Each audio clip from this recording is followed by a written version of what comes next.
نہ ملے. اللہ نے ان کو بادشاہی دے دی، پرندوں پر بھی حکومت، جنوں پر بھی، ہوا پر بھی. اب سنتے رہتے ہیں. پرندوں سے انہوں نے انٹرویو لیے. ہاں بھئی تم بتاؤ تمہارا نام کیا ہے، تمہارے اندر کیا خوبی، تم بتاؤ تمہارا نام کیا ہے، تمہارے اندر کیا خوبی. ہد ہد ایک پرندہ ہے، اس کا نام قرآن میں آیا ہے. اس نے کہا اے میرے آقا سلیمان علیہ السلام، میرے اندر یہ خوبی ہے، میں اڑتے ہوئے زمین کے اندر پانی دیکھ لیتا ہوں. اللہ نے مجھے یہ کمال دیا، میں اڑتا ہوں، حالانکہ ہوا میں اڑ رہا ہوتا ہوں، زمین میں پانی کہاں ہے مجھے نظر آ جاتا ہے. حضرت سلیمان نے فرمایا یہ تو بہت اچھی بات ہے، جب ہم سفر پہ جائیں تم ہمارے ساتھ رہنا، تاکہ ہم نے کہیں اترنا ہو تو تم دیکھ لینا کہ پانی ہے یا نہیں، آسانی ہوگی. کوا یہ بات سن رہا تھا. کون؟ سائز میں ہدہد اور کوا ایک جیسے ہیں. ہدہد بڑا چمکدار ہوتا ہے، کوا کالا ہوتا ہے. اس کوے نے جب یہ بات سنی کہ اس کو کابینہ میں شامل کر لیا گیا ہے، یہ سرکاری دورے میں ساتھ جائے گا، وہ تو جل بھن گیا. حسد کے مارے برا حال ہے، یہ کیا ہو گیا. اس نے چند اور پرندوں کو جمع کیا. دیکھا تم نے یہ ہدہد نے کیا کہا؟ کہتا پانی نظر آ جاتا ہے. ارے زمین کے اوپر جو شکاری نے جال بچھایا ہوتا اس میں یہ پھنستا ہے یا نہیں؟ سب نے کہا پھنستا ہے. تو زمین کے اوپر جال نظر نہیں آتا اور اندر پانی دیکھ لیتا ہے. دیکھو اس نے جھوٹ بولا ہے یا نہیں. اس نے بنائی ایک جماعت، پارٹی بنائی، خود اس کا امیر بن گیا کوا. اور اس نے حضرت سلیمان سے کہا جی ہم ملاقات کرنا چاہتے ہیں، آ جاؤ. اس نے آ کر کوے کی شکایت کی. کس کی؟ کوے نے ہدہد کی شکایت کی. کوا آیا نا پورا اپنا جو وفد لے کر، ہدہد کی شکایت کی. حضرت سلیمان علیہ السلام نے ہدہد کو بھی بلا لیا. سنو بھائی کیا کہہ رہا ہے یہ. اس کوے نے کہا جی یہ جھوٹ بولتا ہے، اس کو پانی کوئی نہیں نظر آتا، زمین کے اوپر بچھے ہوئے جال میں یہ پھنس جاتا ہے. تو جب زمین کے اوپر بچھا ہوا جال نظر نہیں آتا، اس کو زمین کے اندر پانی کہاں سے نظر آئے گا؟ تو اس نے آپ کے سامنے جھوٹ بولا ہے. اس کو نکالیں، اس کو دورے میں ساتھ نہ رکھیں، یہ اس لائق نہیں. حضرت سلیمان علیہ السلام نے فرمایا ہدہد سے جواب دو. ہدہد نے کہا اے میرے آقا سلیمان علیہ السلام، یہ جو پانی نظر آتا ہے یہ میرا اپنا کمال نہیں ہے، یہ رب تعالی نے مجھے دیا ہے، میری کوئی اپنی اس میں ذاتی خوبی نہیں ہے، یہ اس کا عطا کیا ہوا ہے. جب اس رب کو میری موت منظور ہوتی ہے، وہ میری آنکھوں کے سامنے پردہ ڈال دیتا ہے تو مجھے جال نظر نہیں آتا. مجھے جال نظر بھی آتا ہے، لیکن جب میری موت اجل آنی ہوتی ہے تو اللہ میری آنکھوں کے سامنے پردہ ڈال دیتا ہے، میں جال میں پھنس جاتا ہوں. تو یہ تو رب کے کام ہیں. یہ جو کوا ہے نا، یہ جتنا اوپر سے کالا ہے اتنا اندر سے بھی کالا ہے. یہ صرف حسد کی وجہ سے کہہ رہا ہے، یہ تقدیر کو سمجھتا نہیں یا پھر مانتا نہیں. جواب ہو گیا. میں نے یہ واقعہ آپ کو کیوں سنایا کہ اللہ تعالی کی عطا ہے. اللہ نے کسی کی توجہ کسی طرف سے ہٹا کر کسی اور کو کچھ سکھانا ہو تو میرا جملہ سن لو. حضور فرماتے ہیں میں بھولتا نہیں ہوں، میں بھولتا، اونچی کہیں، حدیث شریف ہے، لست انسا، میں بھولتا، بھلایا جاتا ہوں. ولیکن انسا، بھلایا جاتا ہوں، لِأَسُنَّ، تاکہ تمہارے لیے طریقہ ہو جائے کہ تم بھول جاؤ تو تمہیں کیا کرنا ہے، تو میری بھول میں تمہاری بھول کو پناہ مل جائے گی. بات سمجھ میں آئی؟ اب یہ کہیں کہ نہیں جی دیکھو جانتے تھے دیکھتے تھے تو ایسا کیوں کیا، تو ان کے کہنے کی کوئی توک اونچی۔ ہاں میں نے آپ کو بتا دیا اللہ تعالی اپنے خاص بندوں، میں نے کہا نا میں ابھی تو نبیوں کا ذکر کر رہا ہوں، جب میں ولیوں کے ذکر پہ آؤں گا نا پھر ان سے پوچھوں گا انہوں نے خود کیا کیا لکھا ہے، ساری عبارتیں آپ کو سناؤں گا تو پھر پتا چلے گا۔ آئیے ایک واقعہ آپ کو اور سنا دیتا ہوں۔ یہ واقعہ تفسیر میں جب میں 15واں پارہ بیان کر رہا تھا میں آپ کو سنا چکا ہوں، میں پھر سنا رہا ہوں۔ 4 بادشاہ ایسے ہوئے ہیں جنہوں نے روئے زمین پر حکومت کی ہے، یعنی ان کے وقت میں وہ اکیلے بادشاہ تھے، کوئی اور بادشاہ، 2 مسلمان اور 2 کافر۔ مسلمانوں میں ایک حضرت سلیمان علیہ السلام، دوسرے حضرت سکندر ذوالقرنین۔ کافروں میں ایک نمرود، دوسرا بخت نصر۔ کیا نام لیا میں نے؟ بخت نصر۔ آئیے اس بخت نصر کا واقعہ سنا دوں آپ کو، ذرا سن لیں، اور وہ لوگ جو نبی کے علم میں شبہ کرتے ہیں نا ذرا دھیان سے سنیں۔ یہ بخت نصر اس نے ایک خواب دیکھا، نجومی پالے ہوئے تھے، اپنے آپ کو یہ سجدہ کرواتا تھا بخت نصر، اور اپنے آپ کو جو کچھ سمجھتا تھا بہت بڑا بادشاہ، روئے زمین پر حکومت، نجومی بھی پالے ہوئے اور دوسرے رکھے ہوئے لوگ۔ اس نے ایک خواب دیکھا، دعوے خدائی کے ہیں اور دیکھ کیا رہا ہے؟ خواب دیکھا۔ خواب بڑا عجیب تھا۔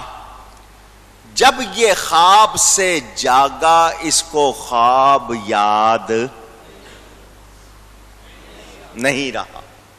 ہوتا ہے ایسا آپ کے ساتھ بھی یا نہیں؟ بولنے پہ ٹیکس ہے، جواب دے دیجئے۔ ہوتا ہے نا؟ اس کو خواب یاد نہیں رہا۔ کیا دیکھا تھا میں نے؟ کچھ اشارے سے آتے تھے لیکن ذہن میں پورا نہیں تھا۔ اب بڑا پریشان کہ میں نے کیا دیکھا ہے۔ اس نے اپنے ارد گرد جتنے نجومی تھے ان سے کہا ادھر آؤ، میرے سے تنخواہیں لیتے ہو، شاہی باورچی خانے سے کھاتے ہو، آج تمہارا امتحان ہے، بتاؤ میں نے کیا خواب دیکھا تھا۔ انہوں نے کہا بادشاہ خواب سنا دے تو تعبیر بتا دیں گے، خواب کا مطلب کیا ہے وہ بتا دیں گے، خواب تو نے دیکھا ہے ہم کہاں سے بتائیں۔ اس نے کہا سنو مجھے خواب بتاؤ اور اس کی تعبیر بھی بتاؤ۔ انہوں نے کہا جی خواب ہم کیسے بتائیں؟ اس نے کہا نہیں بتاؤ گے تو تم سب کو ماروں گا۔ وہ سارے کے سارے جناب بھول رہے ہیں کہ کیوں اس کے پاس آ گئے، خواب اس نے دیکھا ہے بھول گیا، اب ہمیں کہتا سناؤ، کہاں سے سنائے؟ بادشاہ بڑا پریشان۔ اللہ کے نبی حضرت دانیال علیہ السلام قید میں تھے، اس نے ان کو کہاں رکھا ہوا تھا؟ جیل میں۔ ان کے ساتھ اور بھی جتنے تھے جو اس کے خلاف تھے ان سب کو اس نے کہاں رکھا ہوا تھا؟ جی۔ ادھر یہ نجومیوں کو، اس کے پاس جتنے کاہن تھے جو بھی اس طرح کے بندے پالے ہوئے تھے سب فیل ہو گئے۔ اس کے پاس ایک درباری تھا، اس نے کہا بادشاہ میں جانتا ہوں ایک ہی شخص ہے جو تیرا خواب تجھ کو بتا سکتا، ایک ہی شخص ہے۔ اس نے کہا کون ہے وہ؟ اس نے کہا تو نے ان کو جیل میں رکھا ہوا ہے، تو نے ان کو جیل میں رکھا ہوا ہے۔ اس نے کہا ایسا شخص جیل میں کیوں ہے؟ اس نے کہا تو نے ہی تو رکھا ہے۔ سن وہ بتا سکتے ہیں، ان کے سوا کوئی اور نہیں بتا سکتا۔ کہنے لگا ان کو فوراً لاؤ۔ ان کا پہلے ان پر لگایا ہوا الزام اس کو ختم کر، دوسری بات یہ کہ وہ تجھ کو سجدہ نہیں کریں گے، تو اپنے آپ کو سجدہ کرواتا ہے، وہ تجھ کو سجدہ نہیں کریں۔ کہنے لگا اگر وہ سجدہ نہیں کریں گے تو ہو سکتا ہے کوئی اور بھی دیکھ کے انکار کر دے۔ انہوں نے کہا بادشاہ تیری مرضی ہے، تو جانتا ہے، تو نے اگر خواب سننا ہے تو ان کے سوا کوئی بتا سکتا نہیں۔ اس نے کہا ٹھیک ہے بلاؤ ان کو، نہ کریں وہ سجدہ، کوئی بات نہیں، بلاؤ۔ حضرت صاحب تشریف لے آئے، بادشاہ نے جب ان کو دیکھا تو احترام میں کھڑا ہو گیا، اپنے تخت پر اپنے ساتھ بٹھایا اور پہلا سوال یہ کیا کہ آپ نے مجھے سجدہ کیوں نہیں کیا؟ آپ نے مجھے، حضرت نے فرمایا تو اپنے آپ کو خدا کہتا ہے، میرا ایک خدا ہے، میرا ایک جس نے مجھے علم دیا ہے، اگر میں اس کے سوا کسی اور کو سجدہ کروں گا تو وہ میرا علم واپس لے لے گا، وہ میرا علم، پھر تجھے تیرا خواب کون سنائے گا؟ بادشاہ کہنے لگا آپ نے بہت اچھا کیا جو سجدہ نہیں کیا، آپ نے بہت اچھا کیا، اب جلدی سے میرا مجھے خواب سنا دیں۔ دیکھو نبی کسی سے ڈرتے، ان کا خواب بھی سنائے، تعبیر بھی بتائیں۔ اب مجھے یہ بتاؤ آپ نے کوئی خواب دیکھا ہے دوسرے کو پتہ ہے؟ اونچی نبی کو پتہ، نبی کو، اللہ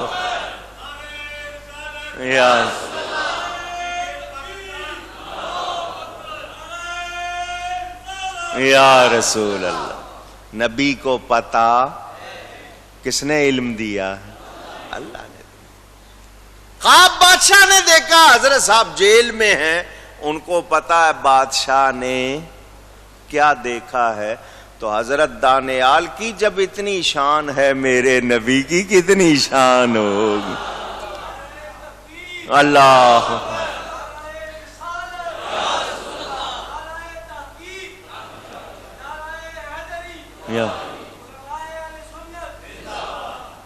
سنو، ایک بات سناتا چلتا ہوں۔ غوث الثقلین حضرت سیدنا غوث اعظم رضی اللہ تعالی عنہ خطبہ فرما رہے ہیں، لوگ سن رہے ہیں۔ حضرت علی حیتی نام ہے ایک بزرگ کا، بیٹھے ہوئے لوگوں میں بیٹھے ہوئے، ان کو اونگ آ گئی، سنتے سنتے اونگ آ گئی۔ حضرت غوث پاک منبر چھوڑ کے ان کے سامنے جا کے کھڑے ہو گئے، ان کے سامنے جا کر کھڑے ہو گئے۔ جب ان کی اونگ ختم ہو گئی، حضرت منبر پر واپس آ گئے، فرمایا جو دیکھا ہے لوگوں کو بھی سنا دے، جو تو نے دیکھا ہے وہ لوگوں کو۔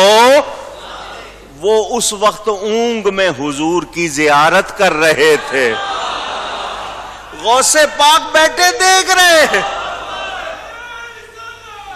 اور جب بچوں کی یہ شان ہے، آقا کی کتنی شان ہوگی؟ پتا ہے حضور کے تعظیم میں ادب سے جا کے کھڑے ہو گئے، جب ان کا خواب پورا ہو گیا واپس آ گئے، فرمایا لوگوں کو بھی سنا دے۔ جب بچوں کی یہ شان ہے، لوگ نبی کے علم پر تعجب کرتے ہیں۔ سنیں، بادشاہ نے کہا جی بس آپ نے بہت اچھا کیا، مجھے سجدہ نہیں کیا، اب جلدی سے بتا دے میرا خواب کیا ہے۔ حضرت صاحب نے فرمایا تو نے ایک مورتی دیکھی ہے، ایک بت دیکھا ہے، بت۔ کیا دیکھا؟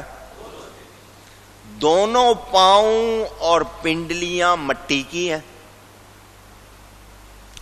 رانے، زانو، تھائیز اینڈ لیگز تانبے کے ہیں، پیٹ چاندی کا ہے، سینہ سونے کا ہے، اور اس کا سر اور گردن لوہے کا ہے۔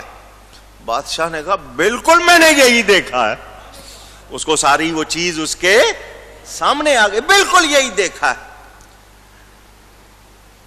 حضرت نے فرمایا بادشاہ ابھی خواب ختم نہیں ہوا، تو نے اتنا تو تجھے یاد آ گیا، اب میں آگے سنا رہا ہوں۔ اس نے کہا جی سنائیے۔ وہ دیکھ رہا تھا کہ خواب میں نے دیکھا، یہ بتا رہے ہیں۔ فرمایا اللہ نے آسمان سے ایک پتھر اتارا، وہ اس مورتی پر آ کر گرا، ساری مورتی ریزہ ریزہ چورا چورا ہو گئی۔ اس نے کہا جی بالکل آپ نے سچ کہا، ایسا ہی ہوا ہے۔ فرمایا یہ ہے تیرا خواب جو تجھے بھول گیا تھا۔ اور جتنے بیٹھے تھے نا وہاں پہ تنخواہ دار، سنو یہ ہوتے ہیں ایسے لوگ، خواب میں نے دیکھا یہ بتا رہے، تم تنخواہ لیتے رہتے اور کرتے کچھ نہیں ہو، کیونکہ وہ جانتے نہیں۔ یہ جو علم ہے غیب کا، یہ اللہ نے کس کو دیا ہے؟ اونچی۔ اس نے کہا جی تعبیر بتائیں۔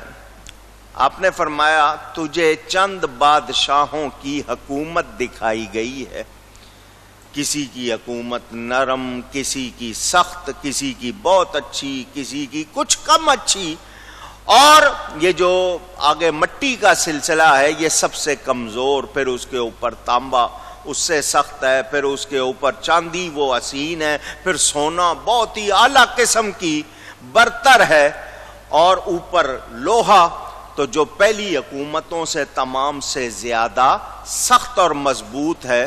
تو جو پتھر آسمان سے اترا ہے وہ اللہ کا حکم ہے، نبی آخر الزمان تشریف لائیں گے، یہ سارے ختم ہو جائیں گے۔ یہ جتنے ہیں یہ سارے درے کے دھرے رہ جائیں گے۔ اللہ کا غیبی حکم آئے گا جو اللہ کی طرف سے آ کر ان تمام کو باطل کر دے گا، صرف اللہ کی حکومت رہ جائے گی۔ پھر کوئی جھوٹے اپنے آپ کو سچا ثابت نہیں کر سکیں گے، جس طرح تو خدا بنا ہوا ہے تو یہ اس طرح کا سلسلہ نہیں ہوگا۔ بادشاہ بڑا خوش ہوا، حضرت سے بڑا راضی ہوا۔ یہ آپ کو دیکھنا ہو تمام تفسیروں میں یہ خواب موجود ہے، یہ واقعہ موجود ہے۔ اب میں پوچھنا چاہتا ہوں، حضرت دانیال بیٹھے ہوئے جیل میں، بادشاہ اپنے محل میں خواب دیکھ رہا ہے، نبی کو کون بتا رہا ہے؟ اونچی گئی ہے اللہ۔ تو وہ جو کہتے ہیں نبی کو خبر نہیں، خود ان کو خبر اونچی نہیں۔ میں نے آپ کو بتایا نا، تو یہ وہ لوگ جو اعتراض کرتے ہیں ان کو سن لینا چاہیے۔ ہم اللہ کی عطا سے مانتے ہیں، کبھی کبھی حضوری نہ ہونا یہ علم کی نفی نہیں کرتا، یہ نہیں ظاہر کرتا کہ علم نہیں ہے، بلکہ کبھی کبھی توجہ نہیں۔ اب حضور صلی اللہ علیہ وسلم کا یہ فرمانا، جس طرح میں نے بتایا تھا نا، درختوں کو نر مادہ کو وہ دونوں کچھ کرتے ہیں، پیوند کاری کیا کرتے ہیں، فصل اچھی ہونی تو اس کو شادی کرنا یا جو بھی کہتے ہیں، حضور نے فرمایا ایسا نہ کیا کرو۔ انہوں نے نہیں کیا، فصل اچھی نہیں ہوئی۔ تو لوگ کہتے ہیں دیکھو نبی کو خبر ہوتی تو نبی کہہ دیتے، نبی نے کہہ دیا انتم اعلم بامور دنیاکم، تم اپنے دنیا کے کام زیادہ جانتے ہو۔ تو یہ کلمہ حضور نے جو فرمایا تھا نا، یہ زجر کے لیے فرمایا تھا۔ اچھا تم جانو کیا مطلب، جب میری نہیں سنتے ہو تو پھر کرو مرضی اپنی، یہ اس لہجے میں فرمایا تھا۔ اگر وہ صبر سے کام لیتے تو اللہ اس کے بغیر فصل دیتا۔ پتہ چلا اگر کسی بزرگ سے، سچے بزرگ سے کچھ پوچھو تو پھر اس کے خلاف کرنا نہیں چاہیے، یا تو پوچھو نہیں، پوچھا ہے تو اس کے خلاف نہ کریں۔ جہاں اپنی مرضی چلانی ہو تو پھر اسی طرح ہوتا ہے۔ تو یہ نبی کے علم کی نفی اونچی نہیں۔ اچھا اب وہ لوگ جو کہتے ہیں نہیں حضور کو پتہ نہیں تھا اس لیے حضور نے کہہ دیا اچھا تم جانو تمہارے کام، میں پوچھنا چاہتا ہوں حضرت یوسف علیہ السلام کون سی ایگریکلچر یونیورسٹی میں پڑھے تھے؟ کوئی دے مجھے جواب۔ تو 12 سال تو جیل میں گزارے ہیں انہوں نے۔ نبی کسی انسان کا شاگرد نہیں ہوتا۔ بادشاہ نے خواب دیکھا، قرآن میں پورا واقعہ، وہ خواب تعبیر حضرت یوسف نے بتائی اور پورا زرعی نظام بنا کر 7 سال خوب بارشیں ہوں گی، غلہ ہوگا، جمع کیا، اگلے 7 سال قحط کے تھے، سب کو کھلایا یا نہیں کھلایا؟ یہ کہاں سے سیکھا تھا انہوں نے؟ کوئی مجھے جواب دے دے۔ کہ اگر حضور نے 2 درختوں کی اس طرح شادی سے منع کیا تھا تو کہتے ہیں انہوں نے کہہ دیا نہیں اپنی مرضی کرو، تو حضرت یوسف کے بارے میں کیا کہو گے؟ تو اعتراض کرنے والے جانتے نبی کا مقام بہت بلند ہے، نہیں یہ تو بات رہی ایک طرف، یہ تو بات رہی ایک طرف۔ ایک منافق تھا، الٹے ہاتھ سے کھا رہا تھا۔ کون سے ہاتھ سے؟ کھانا کون سے ہاتھ سے چاہیے؟ دائیں ہاتھ سے، سیدھے ہاتھ سے کھانا چاہیے۔ سم اللہ وکل بیمینک وکل مما یلیک، بخاری شریف میں اپنے سامنے سے کھاؤ اور سیدھے ہاتھ سے کھاؤ۔ وہ الٹے ہاتھ سے کھا رہا تھا تو حضور نے فرمایا سیدھے ہاتھ سے کھا، تو اس نے نبی کے ادب کو چھوڑ کر اپنی ضد کہنے لگا میرا سیدھا ہاتھ ٹھیک نہیں۔ فرمایا ایسا ہی ہوگا۔ میرے نبی نے کیا فرمایا؟ اس کے بعد اس کے سیدھے ہاتھ نے کام نہیں کیا، اس کے سیدھے ہاتھ نے کام نہیں کیا، کیونکہ نبی کے منہ سے۔ اچھا، حضرت یوسف علیہ السلام خواب کی تعبیر بتاتے ہیں۔ جیل میں 2 قیدی تھے، انہوں نے خواب نہیں دیکھے تھے، اپنی طرف سے بنا لیے۔ آ گئے، آ کے خواب سنائے۔ ایک نے کہا جی روٹیاں میرے اوپر رکھی ہوئی ہیں، اس میں سے پرندے نوچ کے کھا رہے ہیں۔ دوسرے نے کہا میں بادشاہ کو شراب پلا رہا ہوں۔ حضرت یوسف علیہ السلام نے دونوں کی تعبیر بتا دی۔ وہ جس نے کہا تھا نا روٹیاں نوچ کے کھا رہے ہیں، اس کی تعبیر اچھی نہیں تھی کہ اس کی موت کا بیان۔ اس نے خواب تو دیکھا نہیں تھا، جب تعبیر سنی تو پریشان ہو گیا، کہنے لگا جی ہم نے تو دیکھا نہیں۔ فرمایا اب جو میں نے کہہ دیا ہے ویسا ہی ہوگا، ویسا ہی ہوگا۔ کیوں کہ نبی کی زبان پر بولتا کون ہے؟ اور جو اللہ والا بن جاتا، اللہ فرماتا اس کی زبان میں بن جاتا ہوں۔ تو نبی کے لیے تو اللہ فرماتا وما ينطق عن الهوى ان هو الا وحی یوحى، میرا یہ حبیب اپنی خواہش سے اپنے لب نہیں ہلاتا، اس کے ہونٹ کب ہلتے ہیں؟ جب ہماری وحی ہوتی ہے۔ اللہ اکبر یا رسول